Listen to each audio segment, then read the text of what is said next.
Assalamualaikum warahmatullahi wabarakatuh. Waalaikumsalam warahmatullahi wabarakatuh. Alhamdulillah wa kafa.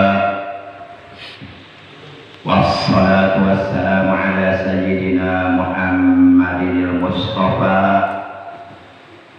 wa ala alihi wa ashabihi ahli sidqi wal wafa, amma ba'd.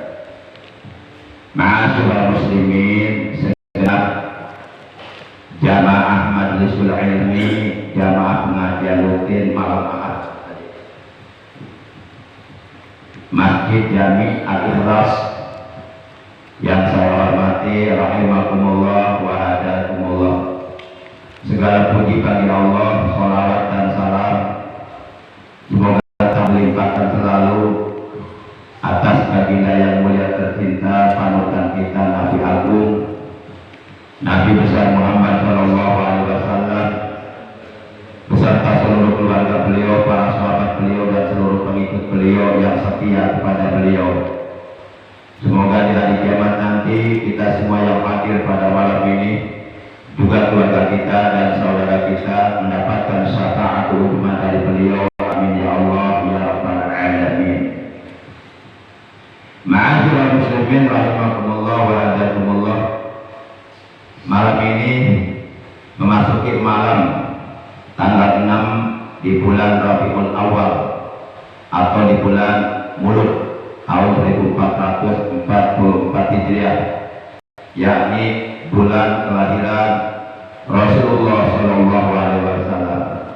Mari kita awali ta'lim kita pada malam ini dengan pembacaan umul kitab suratul Fatihah dan dengan pembacaan sholawat.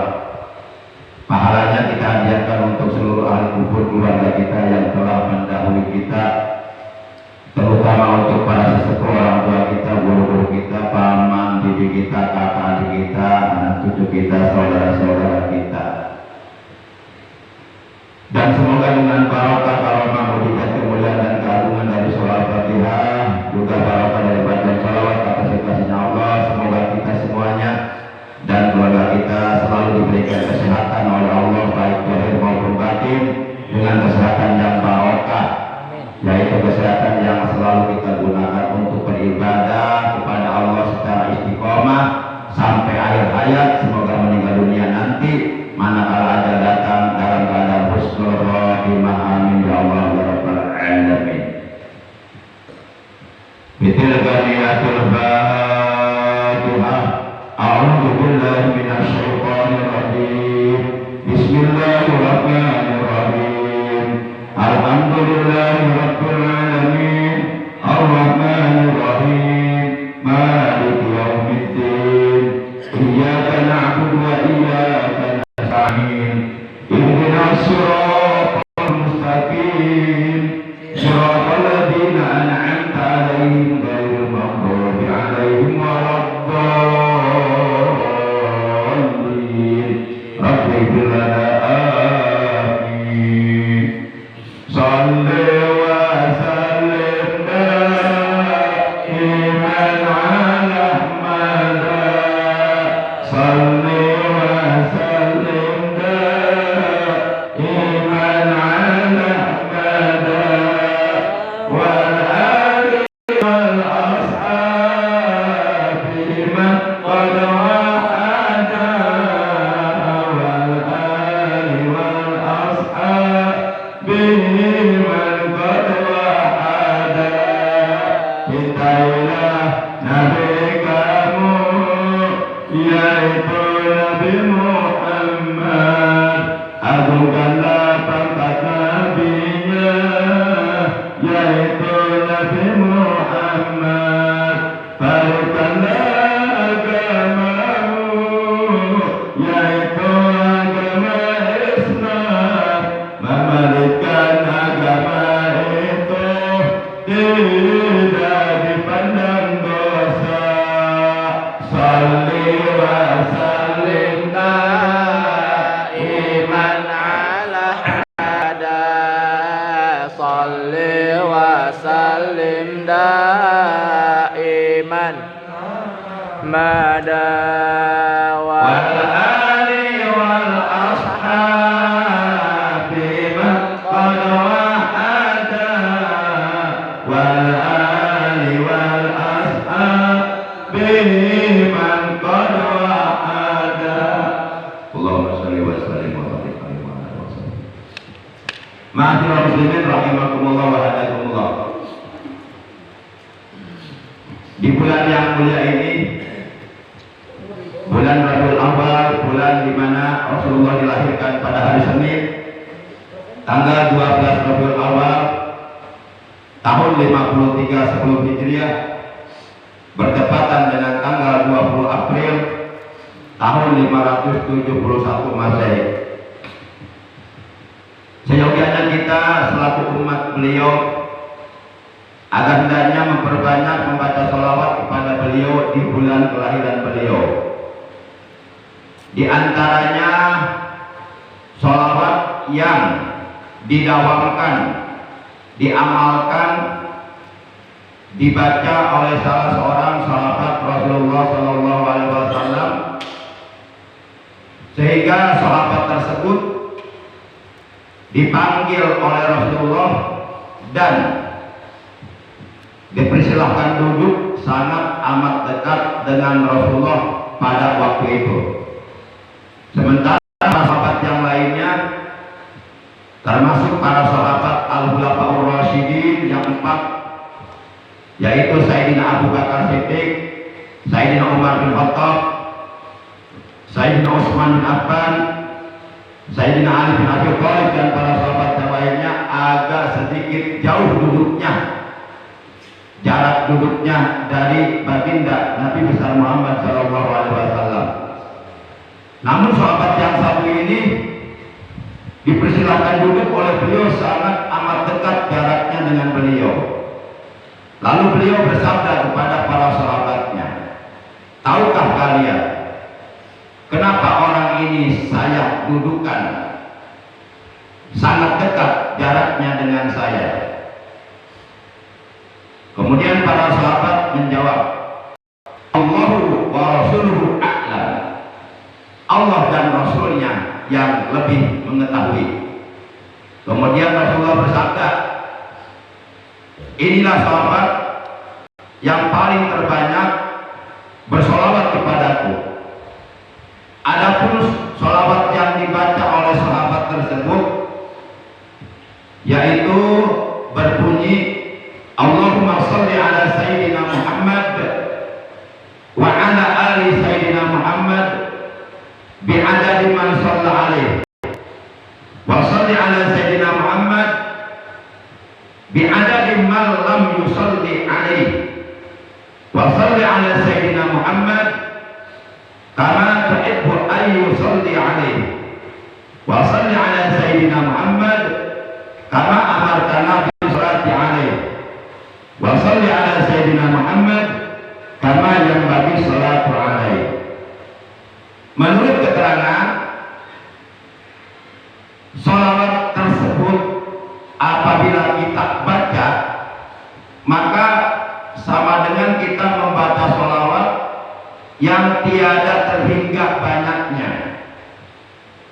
Karena kalau kita perhatikan dari makna sholawat yang terkandung di dalam sholawat tersebut, yang pertama, Allahumma sholli ala Sayyidina Muhammad bi'adadi man shalla alaihi. Ya Allah, semoga Engkau melimpahkan rahmat kepada penghulu kami Nabi Muhammad bi'adadi man shalla alaihi, sebanyak bilangan seluruh manusia yang bersolawat kepadanya. Kemudian wa sholli ala Sayyidina Muhammad bi'adadi man lam yusalli alaih, dan limpahkanlah rahmatmu kepada penghulu kami Nabi Muhammad sebanyak seluruh orang-orang yang tidak bersolawat kepadanya, dan limpahkanlah rahmatmu kepada penghulu kami Nabi Muhammad sebagaimana orang-orang yang suka bersolawat sebagaimana orang-orang yang cinta kepada Rasulullah, dan limpahkanlah rahmatmu kepada penghulu kami Nabi Muhammad sebagaimana engkau memerintahkannya untuk bersolawat kepadanya, dan limpahkanlah rahmatmu kepada Nabi Muhammad sebagaimana sepatutnya, seyogyanya, selayaknya bersolawat kepada beliau. Itu makna dari sholawat yang tadi. Maka apabila sholawat tersebut kita baca, itu sama dengan kita membaca sholawat yang tiada terbilang. Alangkah baiknya sholawat ini minimal paling tidak kita baca pagi 10, sore 10. Karena salah satu di antara alamatu hubbi li Rasulillah sallallahu alaihi wasallam kasratus sholawati alaihi. Salah satu di antara cirinya, tandanya orang yang mencintai Rasulullah, orang tersebut memperbanyak membaca sholawat kepada beliau. Sebagaimana beliau bersabda dalam hadisnya, man ahabba syai'an aktsara min dzikri. Barang siapa yang mencintai terhadap sesuatu, maka tentu ia akan lebih banyak menyebut yang ia cintai. Kalaulah kita mencintai Rasulullah, benar-benar mencintai beliau, maka sudah sepatutnya lah kita banyak bersolawat kepada beliau. Ma'asyiral muslimin rahimakumullah wa hadakumullah. Adapun bukti kecintaan kita kepada Rasulullah, karena cinta kita kepada beliau itu mesti ada bukti. Jadi nggak cukup mengatakan cinta kepada beliau hanya sebatas lisan saja, tapi tidak ada bukti. Apabila kita mengatakan cinta kepada Rasulullah hanya sebatas di lisan saja, tapi tidak ada bukti, maka boleh jadi pengakuan kecintaan kita kepada beliau itu tertolak. Adapun di antara bukti-bukti kecintaan kita kepada Rasulullah SAW, yang pertama, mentaati atau menjalankan segala perintah beliau dan menjauhi segala larangan beliau. Menjalankan perintah beliau samalah artinya kita menjalankan perintah Allah. Menjauhi larangan beliau samalah artinya kita menjauhi larangan Allah. Karena apapun yang beliau perintahkan itu adalah perintah dari Allah, dan apapun yang beliau larang kita itu pun adalah merupakan larangan dari Allah, karena beliau adalah utusan Allah. Ucapan-ucapan beliau seluruhnya berdasarkan wahyu Allah yang telah diwahyukan oleh Allah kepada beliau. Sehingga dalam Al-Quran Allah berfirman, wa may yuti'illah wa rasulah faulaika ma'alladzina an'ama Allah alaihim minan nabiyyin wasiddiqin wasyuhada wassalihin wa hasuna ulaika rafiqa. Barang siapa yang taat kepada Allah dan Rasulnya, menjalankan perintah-perintah Allah dan perintah-perintah Rasulnya, maka ia akan berada di dalam surga nanti bersama para nabi, para siddiqin, para syuhada, para sholihin. Mereka lah sebaik-baik teman kita nanti. Nah, itu tanda bukti kecintaan kita yang pertama kepada Nabi besar Muhammad Sallallahu Alaihi Wasallam, yaitu mentaati, menjalankan segala perintah beliau dan menjauhi larangan beliau. Sehingga walaupun kita banyak bersolawat kepada beliau, tapi kalau perintah-perintah beliau tidak ditaati, tidak dijalankan, malah yang dijalankan larangan-larangan beliau, maka sholawat yang kita baca untuk beliau itu nggak ada maknanya, nggak ada artinya. Kemudian yang kedua, manifestasi tanda bukti nyata kecintaan kita kepada Rasulullah SAW adalah al-ihya'u wal ikmalu ala sunnatihi. Yang kedua, menghidupkan dan mengamalkan sunnah-sunnah beliau. Jadi kalau kita benar-benar cinta kepada beliau, maka kita harus mau mengamalkan sunnah-sunnah beliau. Karena mengamalkan dan menghidupkan sunnah-sunnah beliau itu adalah merupakan manifestasi, merupakan bukti nyata kecintaan kita kepada beliau. Dan orang yang benar-benar cinta kepada beliau serta bisa membuktikan kecintaannya kepada beliau dengan mengamalkan dan menghidupkan sunnah-sunnah beliau, maka orang tersebut mendapatkan jaminan masuk surga. Beliau bersabda, man ahabbani kana ma'i fil jannah. Man sing sapa wong ahabba kang cinta ya sikman ni ing ingsun kana mangka ono ya wong iku ma'i sarta ingsun fil jannah, iku tetep ing dalam sawarga. Barang siapa yang benar-benar mencintaiku dan ia mampu membuktikan kecintaannya kepadaku, di antaranya dengan menghidupkan dan mengamalkan sunnah-sunnahku, maka adalah ia akan bersamaku nanti di dalam surga. Nah, kita harus yakin terhadap sabda beliau ini. Man ahabbani kana ma'i fil jannah. Man ahabbani kana ma'i fil jannah.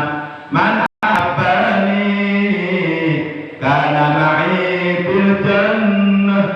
Man ahabbani kana ma'i fil jannah. Kata beliau dalam hadisnya, siapa yang cinta aku, ia akan bersamaku di dalam sorga. Siapa yang cinta aku, ia akan bersamaku di dalam sorga. Siapa yang cinta aku, akan bersamaku di dalam sorga. Siapa yang mencintaiku, ia bersamaku di dalam sorga. Itulah tanda bukti cinta kita kepada Rasulullah. Yang kedua adalah menghidupkan dan mengamalkan sunnah-sunnah beliau. Sunnah-sunnah beliau itu banyak. Di antara sekian banyaknya sunnah-sunnah beliau, yang paling utama dan mendapatkan perhatian yang sangat amat dari beliau adalah sholatul jamaah. Melaksanakan sholat dengan berjamaah itu sunnah Rasulullah yang paling utama. Rasulullah selama hidupnya nggak pernah meninggalkan sholat berjamaah. Entos sekalipun beliau dalam keadaan sakit parah, tetap beliau memaksakan diri untuk melaksanakan sholat berjamaah. Kemudian dalam hadis dikatakan, man tamassaka bisunnati dakhalal jannah. Ini hadis sahih riwayat Imam Muslim. Hadis ini dari Siti Aisyah radhiyallahu anha. Siti Aisyah radhiyallahu anha menerima hadis ini langsung dari Rasulullah sallallahu alaihi wasallam. Jadi Rasulullah bersabda, man tamassaka bi sunnati dakhalal jannah. Barang siapa yang benar-benar berpegang teguh kepada sunnahku, mengamalkan sunnahku, dakhalal jannah, ia dijamin masuk surga.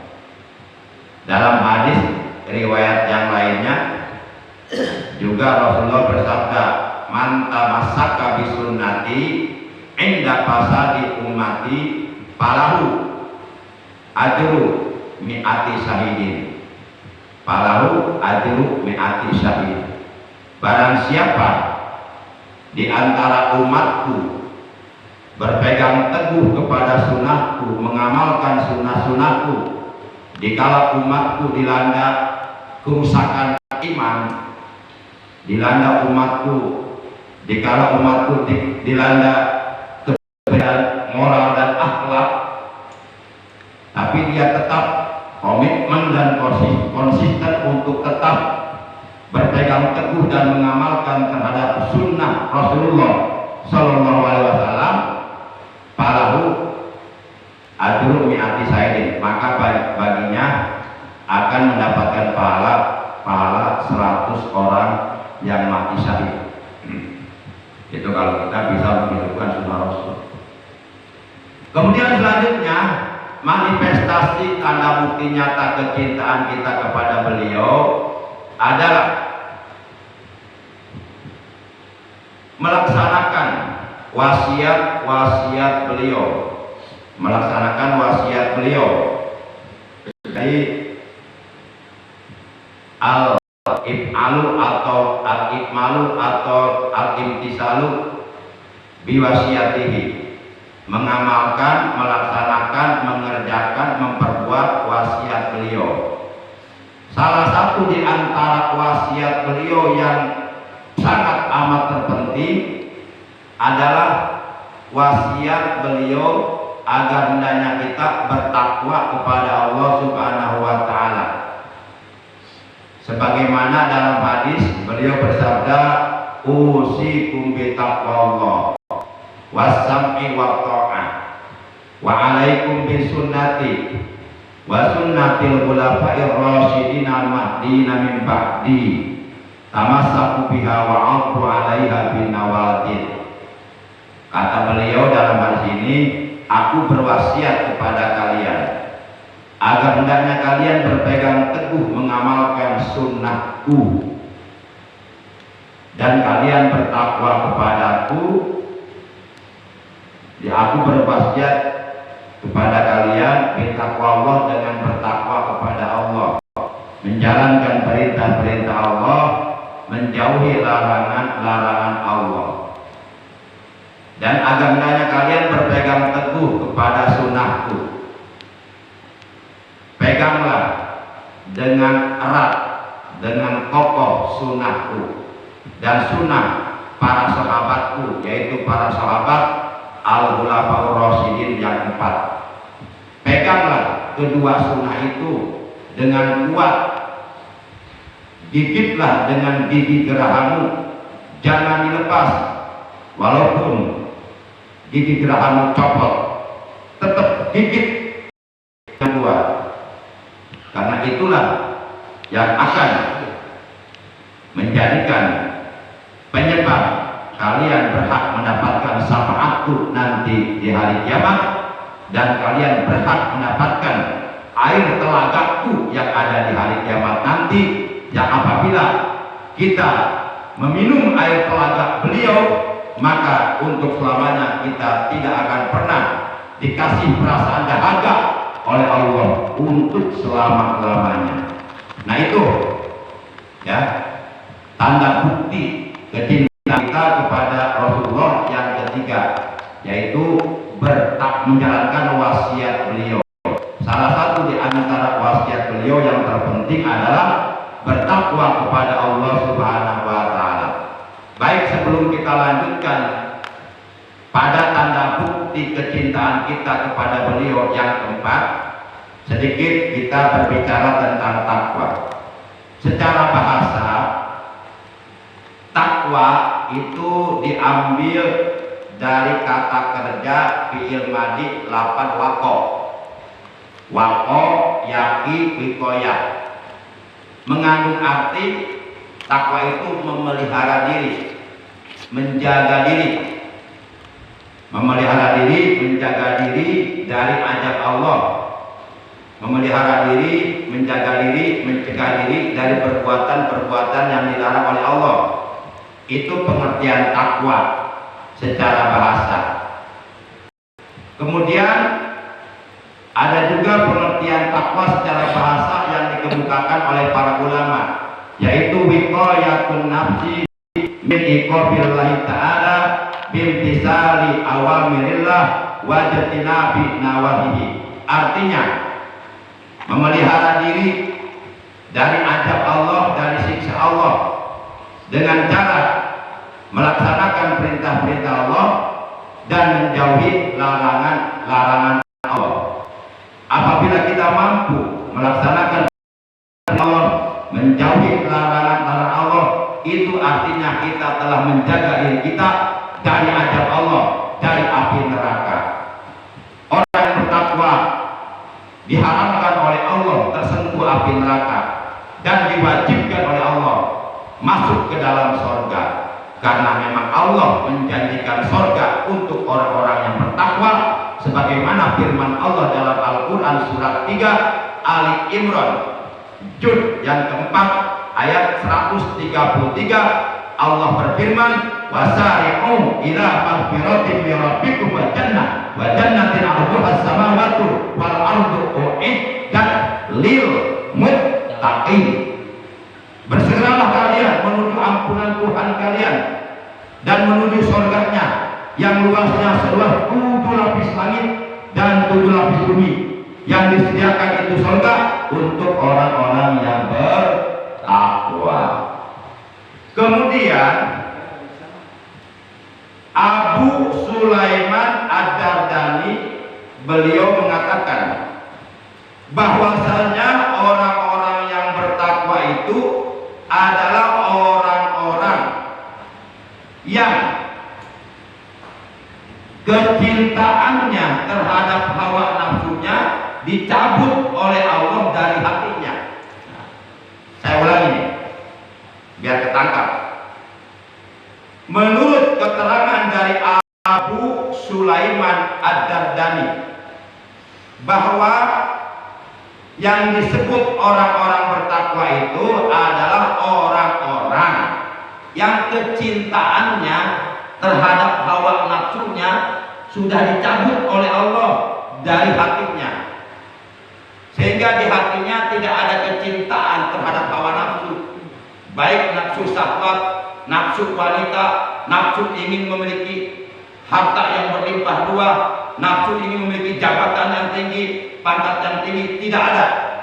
Yang ada di hatinya hanya kecintaan kepada Allah. Nah, kalau kita sudah bisa seperti itu, baru layak kita disebut orang bertakwa. Kalau belum bisa seperti itu, masih jauh kita mendapatkan predikat sebagai orang yang bertakwa.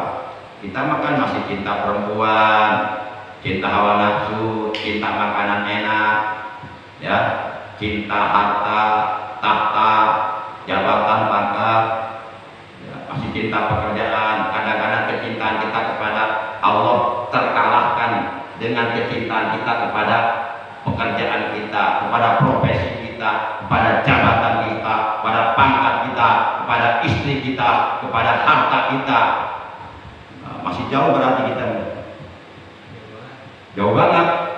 Sebenarnya kalau menurut saya kita dengan Rasulullah beda dikit. Bedanya kalau Rasulullah sedikit makan, kalau kita sedikit-sedikit makan, sedikit-sedikit makan. Rasulullah kecintaannya terhadap hawa nafsunya untuk makan jarang, beliau banyak puasa. Jauh banget. Apa beda dikit? Bingung saya. Iya, beda dikit, beda tipis. Iya. Rasulullah sedikit tidur, banyak melek, banyak bangun malam. Kalau malam itu banyak mendekatkan diri kepada Allah, taqarrub, berzikir, berdoa, baca Quran. Rasulullah sedikit tidur. Ya, beda tipis sama kita. Kita juga sedikit-sedikit tidur. Sedikit-sedikit tidur alias molor melulu. Ini bahasanya bahasa halus. Sebenarnya nyentil itu sebenarnya kalau mikir mah. Iya. Rasulullah sedikit mencintai harta. Beda tipis sama kita. Kita mah sedikit-sedikit nyari harta, sedikit-sedikit ingat harta. Allah mah nggak ingat, yang ingat harta dulu. istri melulu, mobil melulu, pekerjaan melulu. Para jamaah yang dimuliakan oleh Allah Subhanahu wa taala, apa sih? Tapi jangan sampai kita kecintaan kita kepada Allah hilang hanya karena dunia yang bersifat sementara, dunia yang pasti akan kita tinggalkan. Sekaya apapun kita hidup di alam dunia, begitu mati yang nempel di badan kita cuma kain kapan, baju seragam bintang 4 nggak dipakai, di sana nggak berlaku pangkat. Di sana yang bermanfaat adalah ketakwaan kita kepada Allah. Makanya kata Nabi, akramun nas at-taqwa, manusia yang paling mulia kata Rasulullah bukan manusia yang paling terkaya, bukan manusia yang paling tinggi pangkatnya, bintang 1, bintang 2, bintang 3, bintang 4, bintang 5, bintang 6 sampai bintang 7. Uyar. Banyakkan bintang. Dia. Manusia yang paling termulia bukan manusia yang uangnya banyak berlipat, rumahnya mewah gedung bertingkat, mobilnya banyak mengkilat, istrinya 4, bukan. Tapi kata Nabi, akramun nas at-taqwa, manusia yang paling termulia di alam jagat raya at-taqwa adalah kamu yang paling bertakwa kepada Allah Subhanahu. Itu kata Rasulullah. Juga Allah berfirman dalam surat Al-Hujurat ayat 13, inna akramakum indallahi atqakum. Itu kata Allah, sesungguhnya yang paling mulia di antara kamu sekalian adalah kamu yang paling bertakwa kepada Allah.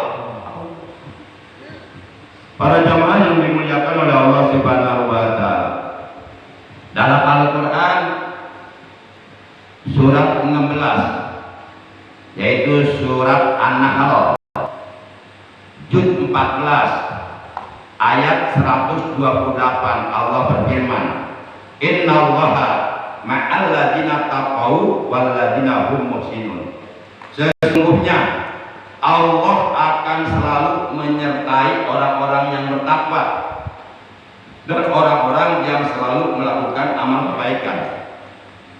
Orang-orang yang bertakwa, orang-orang yang gemar melakukan kebaikan, kapanpun, dimanapun, kemanapun dia pergi, dia akan selalu disertai dengan rahmatnya Allah, akan selalu diliputi dengan rahmatnya Allah.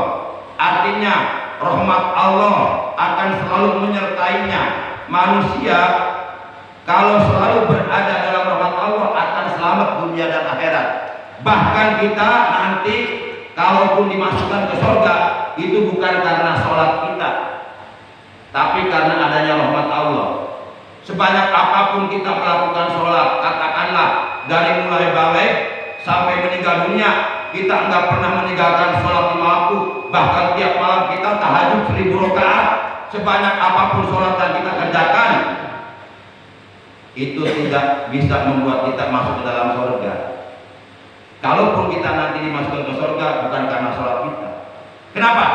Karena sebanyak apapun sholat yang kita kerjakan itu nggak cukup untuk membayar nikmat dari Allah, nggak cukup. Nikmat dari Allah nggak terhitung. Kita dikasih nikmat mata sehingga bisa melihat, dikasih telinga oleh Allah sehingga bisa mendengar, dikasih tangan oleh Allah sehingga bisa bekerja, dikasih kaki oleh Allah sehingga bisa berjalan kemana-mana, dikasih akal sehingga bisa berpikir, menciptakan ini, menciptakan itu, menciptakan ini dan sebagainya, pesawat, kapal dan sebagainya. Itu nikmat dari Allah. Enggak usah banyak-banyak, satu kita ambil contoh napas. Dari mulai bangun tidur sampai bangun lagi, berapa kali kita dikasih napas oleh Allah dan terhitung. Itu baru napas, belum yang lainnya. Belum dikasih rezeki berupa istri, berupa anak yang soleh, berupa pekerjaan, jabatan dan sebagainya.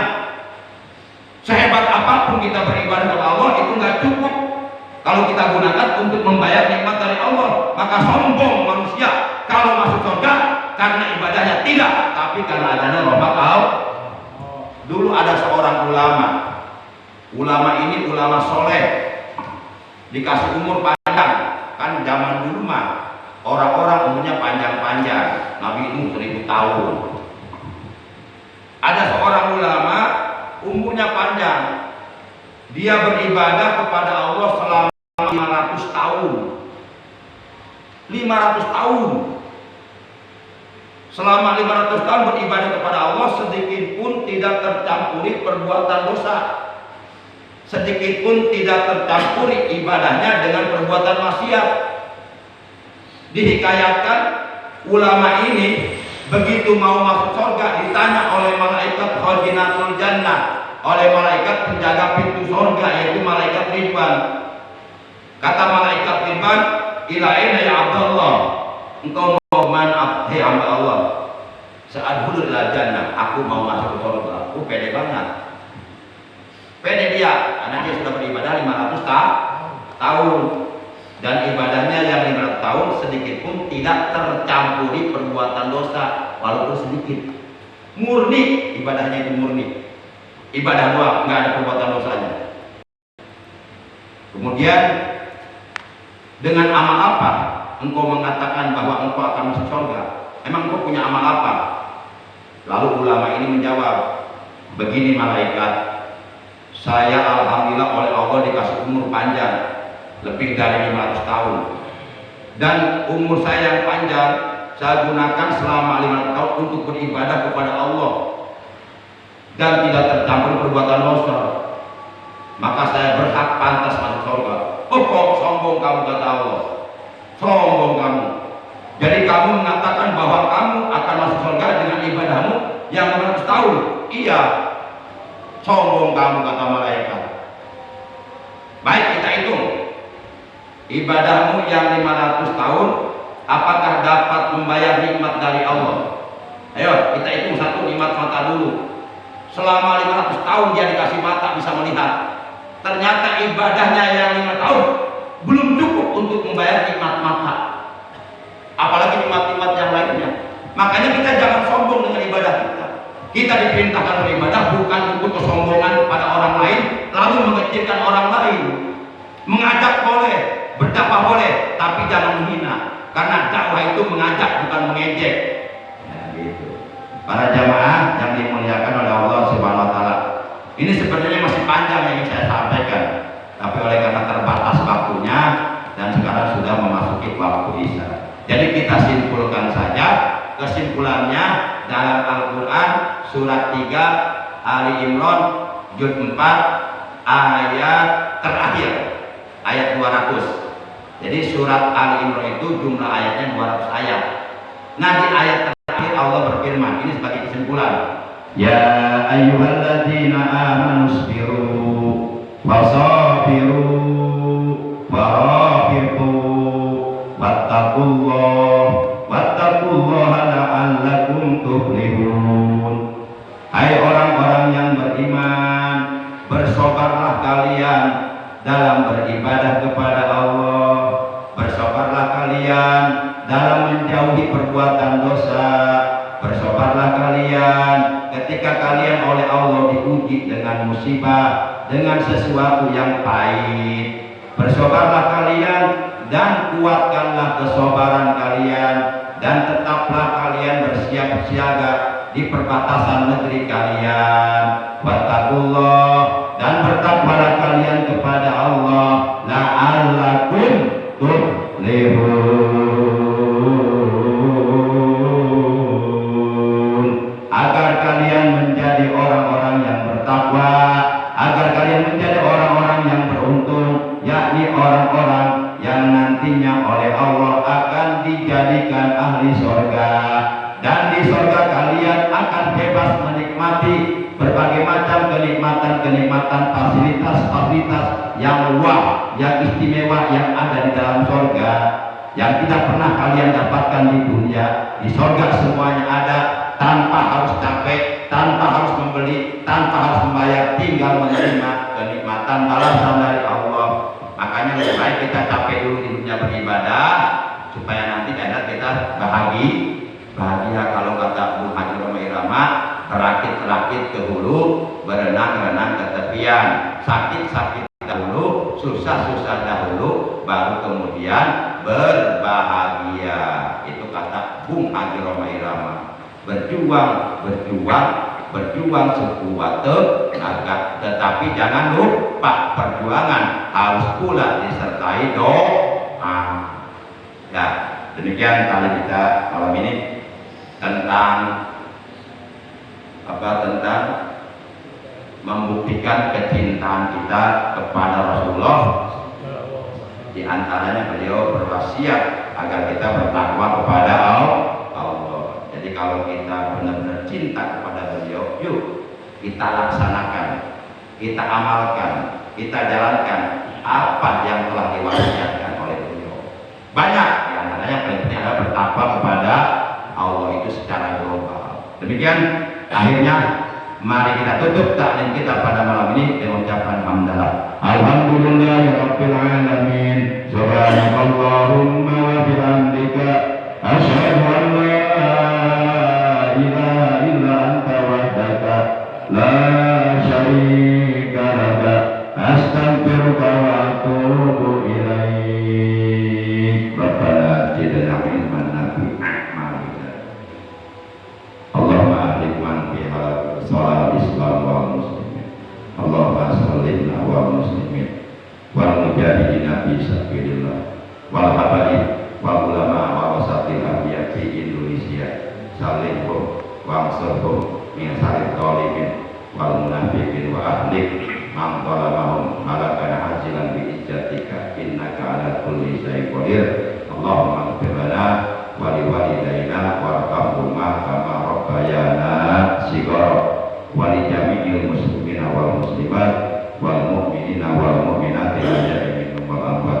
Rabbana atina fid dunya hasanah wa fil akhirati hasanah wa qina adzabannar.